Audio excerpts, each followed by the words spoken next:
అమ్మకాల ఒత్తిడికి బంగారము, వెండి నష్టపోయినాయి. ఢిల్లీ మార్కెట్‌లో కిలో వెండి కిలోకి 5,700 తగ్గింది. 2.2%, 2.53 లక్షలకు చేరింది. మొన్న 2.67కెళ్ళింది. అయితే మనకి లెక్కల ప్రకారం 5,70,000 ఇప్పుడు 2.53 లక్షలు ఉంది. బంగారం 10 గ్రాములకి 1,600 1% నష్టపోయింది. 1,56,200 అంటే 24 క్యారెట్లది.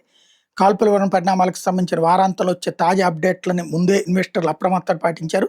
దీంతో LKP securities commodities senior analyst Jatin Trivedi చెప్పడం, సానుకూల సంకేతాలు లేకపోవడంతో బంగారం స్థిరీకరణ దశలో కొనసాగిందని చెప్పారు.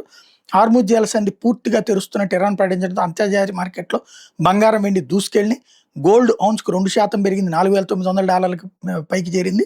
సిల్వర్ ఔన్స్ 5% పైనే పెరిగి $83 దగ్గర ట్రేడ్ అయింది. సానుకూల పరిణామాలు కనిపిస్తున్న గరిష్ట స్థాయిలో బంగారం నిలదొక్కుకోవడం లేదని హెచ్డిఎఫ్సి సెక్యూరిటీస్ చెబుతోంది.